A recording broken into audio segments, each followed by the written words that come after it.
कोल्हापूरची इंडस्ट्री पूर्ण भारतामध्ये फेमस आहे। आज जर तुम्ही कोल्हापूरच्या उद्योगाबाबतीत बोलायला गेला तर त्याच्यामध्ये कोल्हापूरची कागल MIDC, स्मॅक, गोकुळ शिरगाव किंवा उद्यमनगर यांचा प्रामुख्याने समावेश होतो। मला असं लक्षात येतं की कोल्हापूरच्या रक्तामध्येच पहिल्यापासूनच एंटरप्रेन्योरशिप स्किल हे भरभरून आहे। पण मला असं वाटतं की कोल्हापूरच्या मागच्या 15-20 वर्षाचा उद्योगांचा येणारा बाहेरून विस्तार जर बघितला तर तो खूप थंडावलेला आहे। मग त्याच्यामध्ये राजकीय इच्छाशक्ती कमी असू शकते किंवा राजकीय त्याच्यामध्ये असणारा अडसर सुद्धा त्याच्यामध्ये कारणीभूत असू शकतो। तुम्ही जर बघितलं तर मला वाटतं याच्यामध्ये की परकीय चलन कोल्हापूरमध्ये येणं अतिशय महत्त्वाचं आहे। आपल्याकडे चांगला असणारा इंजिनिअरिंग ब्रेन किंवा त्यासाठी लागणाऱ्या फॅसिलिटीज उपलब्ध आहेत। पण मला असं वाटतं की कोल्हापूरमध्ये जर बाहेरच्या देशातले कंपनी माझ्या थायलंड गव्हर्नमेंटच्या माध्यमातून मी इथं आणू शकतो, त्यांचे सामंजस्याचे करार जर केले तर मला वाटतं इंडस्ट्री लेवलची असणारी आर्थिक वाहिनी अतिशय चांगल्या पद्धतीनं पुन्हा स्ट्रॉंग होईल आणि त्यामुळं त्याच्याजवळ असणारे स्मॉल SMEs ज्याला म्हणतात, small and medium scale businesses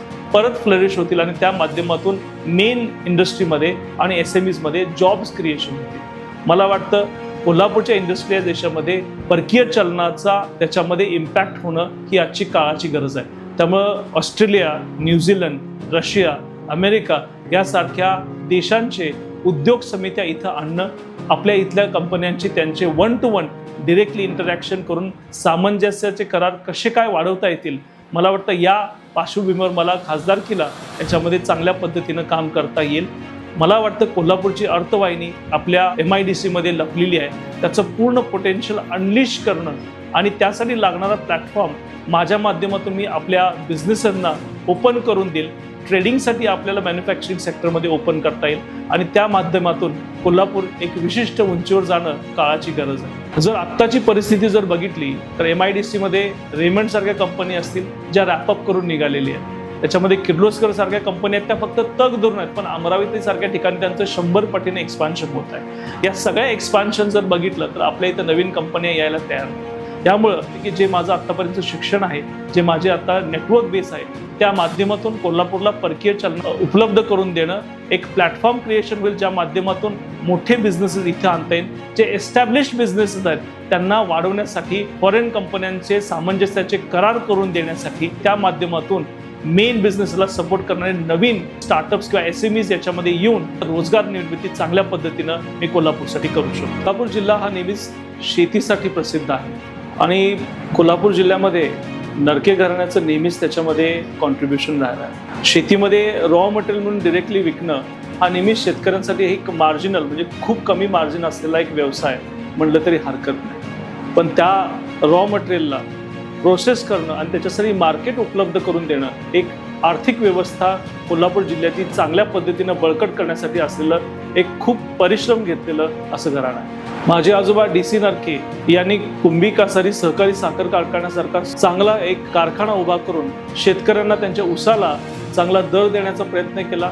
त्या माध्यमातून एक प्रोसेसिंग युनिट असेल आणि त्याच्यानंतर असणारी साखर याच्यासाठी असणारं मार्केट उभं केलं। माझे वडील अरुण नरके साहेबांनी चांगल्या पद्धतीने 48 वर्षे गोकुळसारख्या संस्थेमध्ये काम करून शेतकऱ्यांसाठी त्याचं दूध विकत घेऊन पुणे, मुंबई सारख्या ठिकाणी एक मार्केट गोकुळच्या माध्यमातून चांगलं उपलब्ध केलं। त्याच पद्धतीनं मला वाटतं की कोल्हापूरच्या तरुण युवक युवतींना आत्तासुद्धा आपल्याला फक्त ऊस आणि दूध याच्यावर न राहता त्याच्यापासून मला वाटतं वेगवेगळ्या क्रॉपिंग पॅटर्न्स मध्ये त्याच्यामध्ये ॲव्होकाडो असतील, आंबे असतील किंवा वेगवेगळे ज्यांचे पर किलो 100-200 रुपयाच्या वर त्यांचा रेट असेल, अशा पद्धतीचे क्रॉपिंग पॅटर्न आपल्याला चूज करावे लागतात। त्यामुळे मला वाटतं याच्यामध्ये फार्मर्स प्रोड्युसर कंपनी किंवा गटशेती, त्या पद्धतीनं गट पशुसंवर्धन याचा येणाऱ्या युवक युवतींनी या व्यवसायामध्ये विचार करणं मला वाटतं या लोकसभेच्या संपर्क दौऱ्याच्या माध्यमातून मला सांगावंसं वाटतं। आज कुठल्याही उद्योगधंदा असेल, शिक्षण असेल, समाजकार्य असेल, मला वाटतं आपल्या भागातल्या महिला या हिरिरीनं पुढे भाग घेतात। आज त्या फक्त चूल आणि मूल यापर्यंत राहिलेल्या नाही आहेत, तर त्यांना बाहेरच्या गोष्टीमध्ये देखील त्यांच्या शिक्षणाच्या जोरावर, त्यांच्या हुशारीच्या जोरीवर आज ते कोल्हापूरच्या प्रत्येक विभागामध्ये आपला ठसा उमटवत आहे। मला असं वाटतं की जर दूध व्यवसाय जरी बघितला किंवा कुठला शेती व्यवसाय, प्रत्येक गोष्टीमध्ये मला वाटतं 60 ते 70% ह्या महिला असतात। आणि मला वाटतं जर उद्योगधंद्यामध्ये महिलांचं एवढं महत्त्व आहे तर त्याच्याबरोबर त्यांचं असणारं आरोग्य ही तितकं तेवढं महत्त्वाचं आहे आणि त्या आरोग्यासाठी लागणारा विमा हा तोही अतिशय भविष्याच्या दृष्टीनं उद्योगधंदे चालण्यासाठी महत्त्वाचा आहे. त्यामुळे मला प्रामुख्यानं मला वाटेल की या महिलांच्यासाठी असणाऱ्या आरोग्याच्या समस्या आणि त्याच्यासाठी लागणाऱ्या हॉस्पिटलच्या सोयीसुविधा निर्माण करणं आणि ज्या सुविधा तिथं असतील, CPR सारखे हॉस्पिटल असतील, त्यांना चांगल्या पद्धतीचे फंड आणून त्या पद्धतीनं त्यांना असणाऱ्या सुखसोयी, त्यासाठी लागणारे इन्फ्रास्ट्रक्चर, त्यासाठी लागणारे इक्विपमेंट्स, त्यासाठी लागणारा एक्सपर्ट डॉक्टरांचा संग्रह आणि फॉरेन कंट्रीजमध्ये असलेल्या हॉस्पिटलचं थॅलेसिमियासारखे किंवा जे अतिशय भयंकर आजार आहेत, कॅन्सरचा आजार आहेत, त्या माध्यमातून असणारं रिसर्च टीम कोल्हापूरच्या हॉस्पिटलला जोडणं मला वाटतं हे अतिशय महत्त्वाचं आहे. थोडक्यात सांगायचं झालं तर माझ्या ज्या महिला बंधू भगिनी आहेत त्यांच्या आरोग्यासाठी असणाऱ्या चांगल्या सुविधा देणं आणि त्याचबरोबर त्यांना आरोग्य विमाचं चांगलं कवच देणं हे मला वाटतं एक त्यांच्या भावाचं कर्तव्य आहे आणि त्यासाठी मी नक्कीच कटिबद्ध राहील. आजपर्यंतच्या राजकारणाच्या चर्चेमध्ये आपण नेहमीच बोललं जातं, वर्षानुवर्ष बोललं जातं की आम्ही महिलांसाठी बचत गट तयार करून त्यांना चांगला उद्योगधंदा देऊ. मला वाटतं आजपर्यंत ह्या फक्त गप्पाच राहिलेल्या आहेत. अनुभवामध्ये मला लक्षात आलं की महिलांच्या मध्ये काम करण्याची जिद्द आहे, महिलांच्या मध्ये अतिशय घरातलं काम करून मुलाबाळांना सांभाळून व्यवसायामध्ये आपला काहीतरी एक भागीदारी आपल्या घरामध्ये माझ्या नवऱ्याला किंवा माझ्या आईवडिलांना त्याचा उपयोग व्हावा अशी त्यांची भावना असते. काही महिलांना घर सोडून बाहेर जाता येत नाही, त्यांना घरी काहीतरी काम देणं ही एक त्यामध्ये महत्त्वाची अडचण आहे. आणि दुसरी महत्त्वाची गोष्ट म्हणजे काही बचत गट जे स्वतःहून आपले पदार्थ बनवतात त्यांच्यासाठी मार्केट किंवा बाजारपेठ उपलब्ध नसल्यामुळं त्या महिलांना पुढं काय करायचं माहीत नाही. प्रामुख्यानं याच क्षेत्रामध्ये मार्केटिंग आणि सेल क्षेत्रामध्ये माझा प्रामुख्यानं अनुभव असल्यामुळं मला महिला बचत गटासाठी, माझ्या महिला बंधू भगिनींसाठी घर बसल्या कुठलं काम देता येईल का आणि त्या माध्यमातून त्यांना चांगला पैसा त्यांच्या हातात देता येईल का, किंवा माझ्या ज्या महिला बचत गट आहेत त्या अतिशय प्रामाणिकपणे कष्ट करतात पण त्यांना कुठल्या पद्धतीनं मार्केटमध्ये उतरायची माहिती नाही, त्यांना मार्गदर्शन करून त्यांच्यासाठी एक चांगली व्यापारपेठ उपलब्ध करून देणे यासाठी माझे प्रामाणिक प्रयत्न असेल आणि त्याच्यासाठी मी कटिबद्ध आहे. कोल्हापूरच्या बाबतीत IT इंडस्ट्री म्हणलं की मला एक मोठी खंत मनामध्ये लागते की एवढे कोल्हापूरमध्ये मोठे बलाढ्य उद्योगपती, बलाढ्य राजकारणी असून सुद्धा कोल्हापूरमध्ये एक IT सेक्टरमध्ये असणारी मोठी इंडस्ट्री आत्तापर्यंत उभी राहू शकली. मग त्याच्यामध्ये राजकीय इच्छाशक्ती कमी पडली असेल किंवा त्याच्यामध्ये राजकारणातून होणाऱ्या एकमेकाशी विरोध त्याच्यासाठी कारणीभूत ठरू शकतो. पण मला वाटतं IT इंडस्ट्री कोल्हापूरमध्ये सेटअप न झाल्यामुळं आपल्या कोल्हापूरचा ब्रेन ड्रेन एका प्रमाणे होत आहे. म्हणजे आपलं असणारं टॅलेंट आपल्याला पुण्यामध्ये, मुंबईमध्ये, हैदराबादमध्ये, बेंगलोरमध्ये जात आहे. आपण फक्त गप्पा कधी कधी करतो की IT सेक्टर आलं पाहिजे, पण माझं जवळपास 8 ते 10 वर्षाचा IT सेक्टरमधला अनुभव आहे. मी स्वतः त्या सेक्टरमध्ये काम केलं आहे. त्यासाठी लागणारे इन्फ्रास्ट्रक्चर, त्यासाठी लागणारी पूर्ण असणारे अनुदान, त्यासाठी लागणारे असणारं कंपन्यांचं कोलॅबरेशन कोल्हापूरमध्ये असणं आणि त्यासाठी सपोर्टिंग इन्फ्रास्ट्रक्चर या खूप महत्त्वाच्या गोष्टी आहेत. फक्त IT सेक्टर इथं आणणं हे म्हणणं सोपं आणि त्यासाठी लागणारं पूर्ण सराउंडिंग इन्फ्रास्ट्रक्चर होलिस्टिकली विचार करून करणं ही एक वेगळी गोष्ट राहील. पण मला वाटतं जर कोल्हापूरमध्ये IT सेक्टर जर आत्ता आलं नाही तर आपल्यातले तरुण तरुणी जे कम्प्युटर सायन्समध्ये काम करतात किंवा ज्यांचे ग्रॅज्युएशन आहे त्यांना आपलं आई वडील घरदार सोडून दुसरीकडे जॉबकडे जावं लागतं. आणि जर युवकच आपल्या कोल्हापूरमध्ये राहिले नाहीत आणि त्या पद्धतीनं आपण इथं त्याच्यामध्ये उपाययोजना करून आपण IT हब इथं आणलं नाही तर मला वाटतं कोल्हापूर हे थोडे दिवसात एक रिटायरमेंट असणाऱ्या लोकांची सिटी म्हणून फक्त राहील. कारण इथं युवा वर्ग इथं राहणार नाही, तो ब्रेन ड्रेन म्हणून बाहेरच्या जिल्ह्यामध्ये निघून जाईल.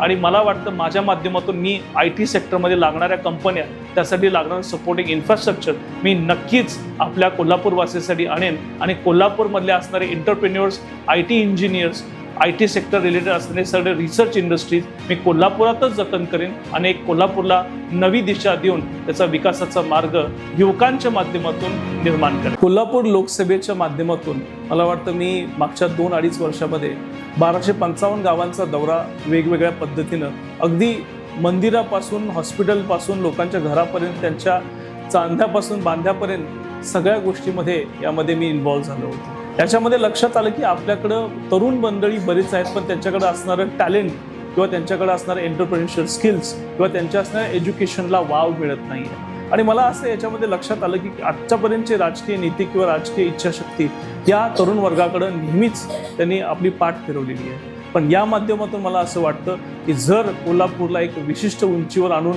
आपला दरडोई उत्पन्न वाढायचं असेल, आपल्या मुलांना चांगल्या पद्धतीने सक्षम बनवायचं असेल, मुलामुलींची लग्न वेळेत व्हायची असतील, तर मला वाटतं आज कोल्हापूरमध्ये स्वयंरोजगार आणि रोजगार आणणं हे खूप महत्त्वाची गोष्ट आहे.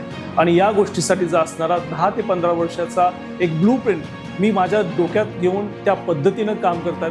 अतिशय चांगल्या पद्धतीने डिटेल ओरिएंटेड मी त्याचं प्लॅन केलं आहे. कशा पद्धतीनं आपल्या MIDC वाढू शकतात, त्याचा SMEsवर कसा इम्पॅक्ट होईल, पर्यटन आपलं कसं वाढू शकतं आणि पर्यटनामुळं लॉजिंग बोर्डिंग असेल, टुरिझम इंडस्ट्री असेल, टुरिस्ट असतील, त्यासाठी लागणारं स्पिरिच्युअल टुरिझम असेल, या सगळ्या गोष्टीमध्ये आपल्याला कशा पद्धतीने चांगला रेव्हेन्यू क्रिएट करता येईल, आपल्या कलाकुसरीला कसा वाव देता येईल, आपल्याला आपल्या कोल्हापूरच्या पाककला आहेत त्या लोकांना कशाचं चांगल्या पद्धतीनं समोर ठेवता येईल आणि त्यांना त्याच्यामध्ये इन्व्हाइट करता येईल.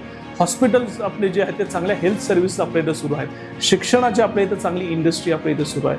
ह्या सगळ्या गोष्टींना एकत्र ठेवून मी एक 15 वर्षाचा कोल्हापूरच्या लोकसभेचा चांगल्या पद्धतीने एक आराखडा बनवला आहे आणि त्याची step by step 1 short term, medium term आणि लॉंग टर्ममध्ये याचं कसं डिप्लॉयमेंट होईल या पद्धतीनेचा मी आराखडा माझ्या डोक्यामध्ये मी क्लिअर ठेवलेला आहे. आणि त्या माध्यमातून एक कोल्हापूर एक वेगळ्या विशिष्ट उंचीला एका विशिष्ट क्वालिटीनं आपल्या भारतासमोर, आपल्या जगासमोर कसं ठेवता येईल याचा प्रामाणिक प्रयत्न या लोकसभेच्या माध्यमातून करणार आहे. माझी शिक्षण क्षेत्राबाबतीत पहिल्यापासूनच आवड आणि मी ज्यावेळी कोल्हापूरच्या शिक्षणाचा ओव्हरऑल विचार करतो तर मला एक लक्षात आलं की आपल्या न्यू एज्युकेशन पॉलिसीचा मी विचार करतो त्यावेळी कौशल्य विकास हे प्रामुख्यानं माझ्या समोर येतं. मला असं वाटतं की आपले विद्यार्थी असतात की 12वी पर्यंत जातात आणि नंतर विचार करतात की ह्याच्या पुढे मी काय करायचं. पण मला असं वाटतं की 5वी पासूनच त्याला फायनान्शियल एज्युकेशन म्हणतात, कौशल्य विकास म्हणतात, या गोष्टींचा मुलांना मुलींना पहिल्यापासून अभ्यास देणं हे महत्त्वाचं आहे. कारण तुम्ही कुठलाही बिझनेस करा किंवा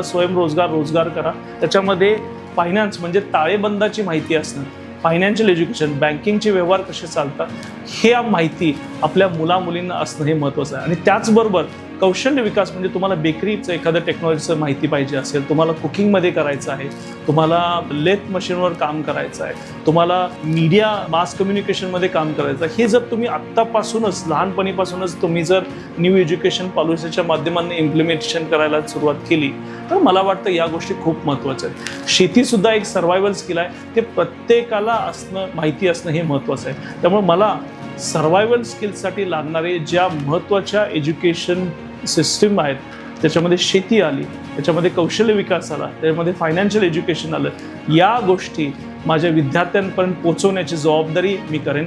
त्याचबरोबर न्यू एज्युकेशन पॉलिसीमध्ये मला असं लक्षात येतं की आपल्या स्पर्धा परीक्षांचा अभ्यास 2025 पासून वेगळाच सिलेबस होतोय. तर याच्यामध्ये आपल्याला महाराष्ट्रातल्या मुला किंवा कोल्हापुरातल्या मुलांना सक्सेसफुल व्हायचं असेल तर मला लोकसभेत आपल्या 5वी पासूनचा जो अभ्यासक्रम आहे त्याच्यामध्ये बदल घडवून आणणं हे महत्त्वाचं आहे. त्यामुळे आजपर्यंत आपण बघतो की बिहारमधलेच लोक IAS ऑफिसर लगेच कसे होतात, कारण त्यांना 5वी पासून त्याचं ट्रेनिंग दिलेलं असतं, त्या पद्धतीने माहिती दिलेली असते.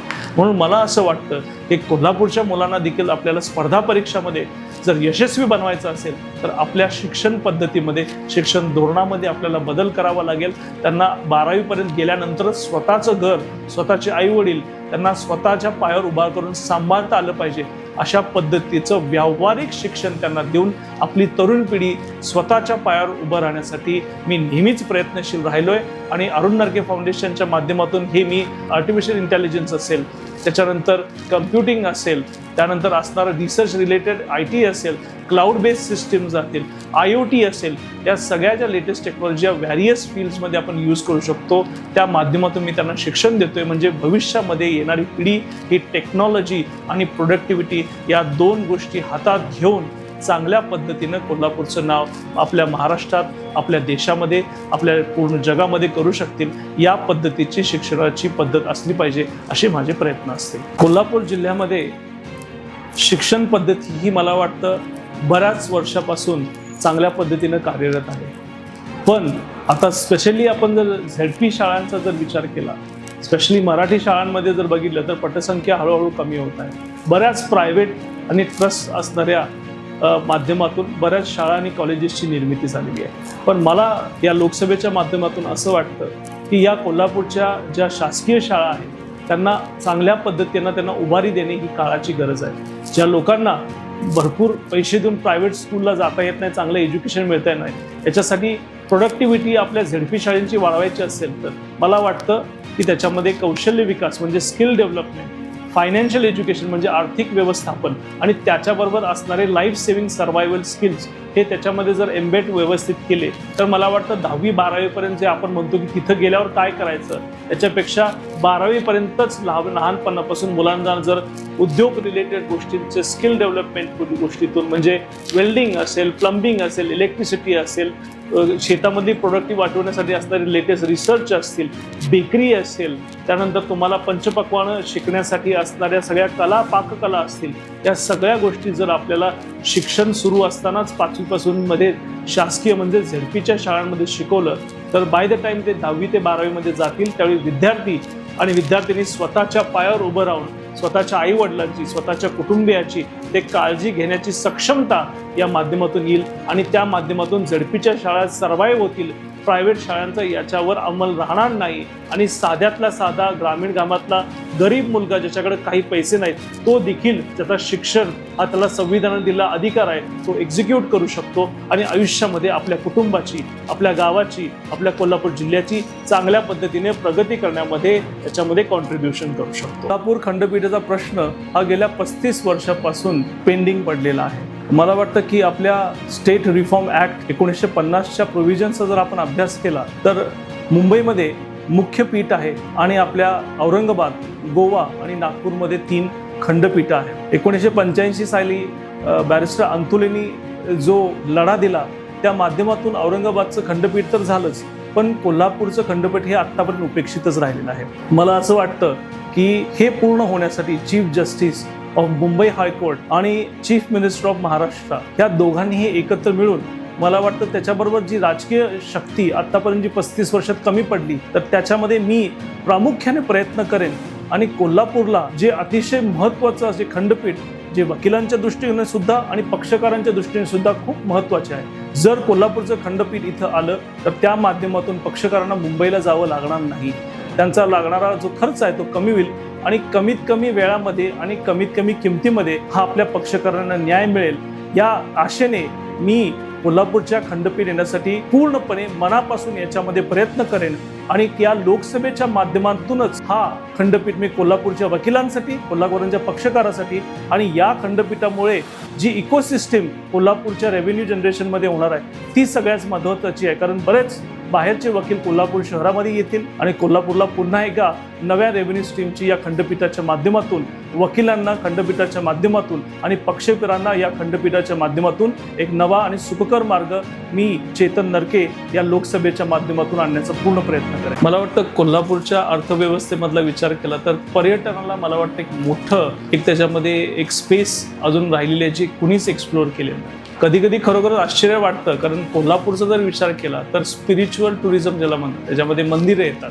मग आपलं कोल्हापूरची अंबाबाई असेल, ज्योतिबा असेल, खिद्रापूरचं आपलं मंदिर असेल, याच्यामध्ये जर विचार केला तर तिरुपतीची जर आपण केला तर तिरुमलम असेल, तिथं असणारे वेगवेगळी मंदिरं असतील, त्याच्यामध्ये लोक राहायला जातात, तिथं पैसे स्पेंड करतात, त्या माध्यमातून लागणार तिथं हॉटेल, रेस्टॉरंट्स या सगळ्यांचं पोट चालतं.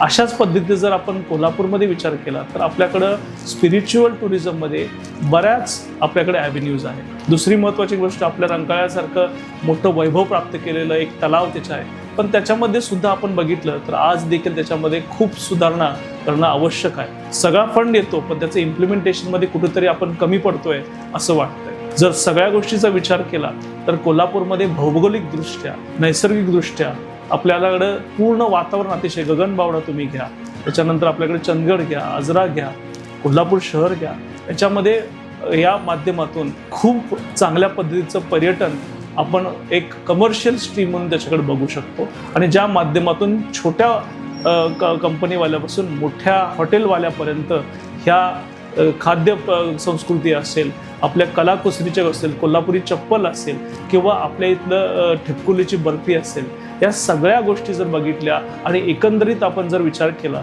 तर आपल्याकडं पर्यटनाचा कोल्हापूरमध्ये रेव्हेन्यू जनरेशनसाठी एक खूप मोठा वाटा त्याच्यामध्ये असू शकतो. मग याच्यासाठी लागणारे पूरकता कुठल्या गोष्टी आहेत, त्यासाठी लागणारे इन्फ्रास्ट्रक्चर, स्वच्छतागृह, पोलिसांची सुरक्षेसाठी असणारी सगळी टीम, त्याचबरोबर असणारं कोल्हापुरीचं लोकांचं असणारी एक मानसिक स्थिती, ज्या माध्यमातून लोकांना ते आवभगत करतील आणि आपल्या कोल्हापूरमध्ये घरासारखं ट्रीट करतील, जे आपल्या कोल्हापूरच्या प्रेमामध्ये पहिल्यापासून आहेच.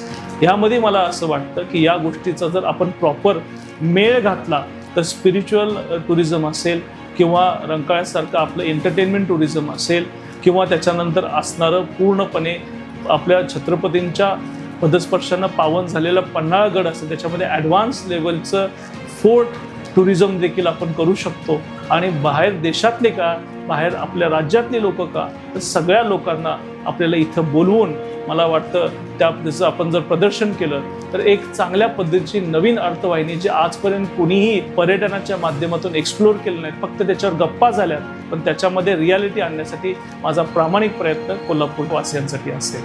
कोल्हापूर म्हणलं की प्रत्येक मुलामुलीचं नाव कुठल्या तरी क्रीडाशी जोडलं गेलेलं असतं. त्याच्यामध्ये कुस्ती आली, क्रिकेट आलं, फुटबॉल आलं, व्हॉलीबॉल आलं, रग्बी आलं, बरेच खेळ त्याच्यामध्ये आहे. आणि आत्ता सुद्धा कोल्हापूरमध्ये बऱ्याच लोकांना नॅशनल आणि इंटरनॅशनल लेवलला आपलं नाव केलेलं आहे. पण मला असं लक्षात येतं की प्रत्येक कोल्हापूरच्या मुलामुलीमध्ये एक स्पोर्ट्स ते टॅलेंट असतं, पण जसं जसं 8वी 10वी 12वी होत जाते तसे तसे ते बाहेर पडत जातात. मग त्याच्यामध्ये त्यांना योग्य मार्गदर्शनाचे अभाव असतो किंवा योग्य शिक्षक त्याच्यामध्ये नसतं किंवा जे कोलॅबरेशन आहे टेक्निकल तुमची इफिशियन्सी वाढवण्यासाठी ते त्यांना वेळोवेळी मिळत नाही. त्यामुळे माझा प्रयत्न असा असेल की आपल्या कोल्हापूरच्या विद्यार्थ्यांना चांगलं क्रीडाच्या बाबतीत, प्रत्येक खेळाबाबतीत मार्गदर्शन मिळावं, एक प्लॅटफॉर्म त्यांच्यासाठी क्रिएट करावं आणि त्यांचं नाव, कोल्हापूरचं नाव, माझ्या कोल्हापूरच्या विद्यार्थ्यांचं नाव एक नॅशनल लेवलला, इंटरनॅशनल लेवलला जावं, या बाबतीनं मी चांगल्या पद्धतीनं प्रयत्न करेन आणि त्या कर्तव्यासाठी मी कटिबद्ध राहतो. कोल्हापूर म्हटलं की कलाकारांचं त्याच्याबद्दलचं नातं आलंच.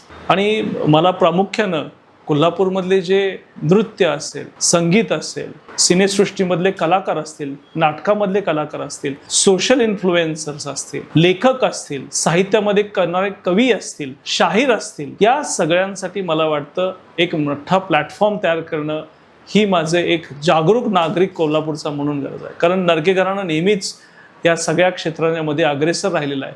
मला वाटतं आजचे जे सोशल स्टार्स आहेत त्यांना तर वाटतं कमी वयामध्ये एक नवीन प्रोफेशन तयार झालं आहे. त्यामुळं या सगळ्या गोष्टीमध्ये असणारं त्याला एक प्रोफेशनल प्लॅटफॉर्म किंवा टच देणं आणि त्यासाठी लागणारे कोलॅबरेशन्स, त्यासाठी लागणारं मार्गदर्शन, त्यासाठी लागणारे त्यांच्यासाठी असणाऱ्या नवीन संधीची उपलब्धता कोल्हापूरच्या या सगळ्या कलाकारांना देण्याच्यासाठी मी चांगल्या पद्धतीनं प्रयत्न करेन आणि अशा पद्धतीनं सगळ्यांना एकत्र घेऊन काम करण्याची पद्धत मी या क्षेत्रात देखील ठेवणार आहे. कोल्हापूरमध्ये भटक्या जनावरांचा प्रश्न खूप मोठा आहे.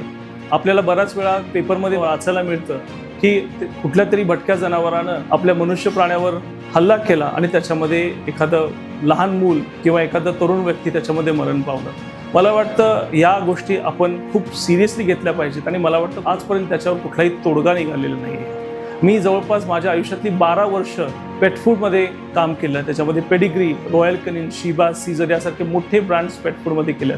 त्यामुळे मला प्राण्यांची काळजी त्याचबरोबर मनुष्याची काळजी ह्या दोन्ही गोष्टी मला वाटतं इक्वली महत्त्वाच्या आहेत. आणि म्हणूनच मला वाटतं या कोल्हापूरमध्ये एक भव्य असे पेट शेल्टर उभा करण्याचा मानस माझ्या डोक्यामध्ये मी ठेवलेला आहे.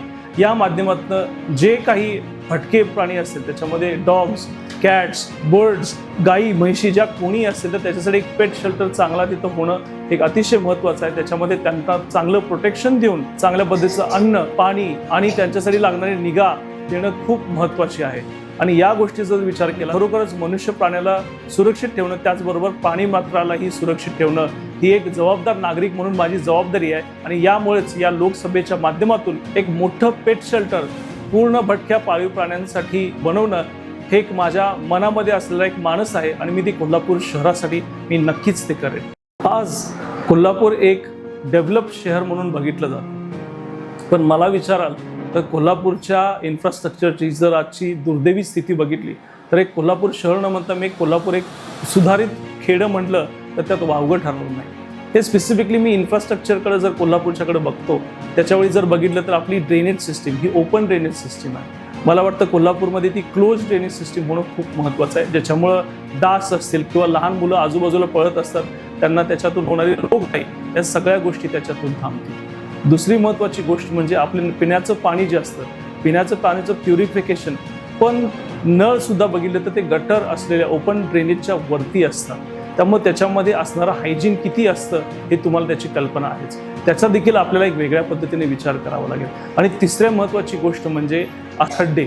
प्रत्येक वेळी मला असं वाटतं की रिक्षावाले त्या खड्ड्यातून जात असतात. त्या रिक्षावाल्यांच्या दररोजच्या त्यांच्या प्रवासामध्ये दिवसभरातल्या मला वाटतं त्यांच्या शरीरातली हाडं अगदी खिळखिळी होऊन जात असतील. त्यामुळे आपल्याला आपलं रोड इन्फ्रास्ट्रक्चर बनवणं खूप महत्त्वाचं आहे. त्यामुळे ओव्हरऑल जर बघितलं, जर पर्यटन असेल, IT सेक्टर असेल, एज्युकेशन सिस्टीम असेल, व्यापार वर्ग असेल, आपलं रेस्टॉरंट इंडस्ट्री असेल, कलाकुसरी असेल, या सगळ्याला आपल्याला व्यवस्थित एका विशिष्ट उंचीवर कोल्हापूरमध्ये न्यायचं असेल तर त्यासाठी आपले जे basic fundamental infrastructure, open drainage systems close झाले पाहिजेत, आपले रोड्स अतिशय चांगल्या पद्धतीने झाले पाहिजेत आणि पिण्याच्या पाण्याची जिथे जी सोय आहे किंवा त्यामध्ये असणारे नळ हे अतिशय हायजेनिक पद्धतीनं ठेवणं ही आता काळाची गरज आहे. ज्या पद्धतीनं आपण कोल्हापूरमध्ये लोकांना नवीन गोष्टींना वेलकम करायला जी मनस्थिती लागते ती सगळ्यांनी स्वीकारली पाहिजे आणि त्यामुळेच आपल्याला त्याच्यामध्ये चेंज घडवून आणता येईल आणि कोल्हापूर एका वेगळ्या पद्धतीनं आपल्याला भारताच्या पटलावर ठेवता येईल.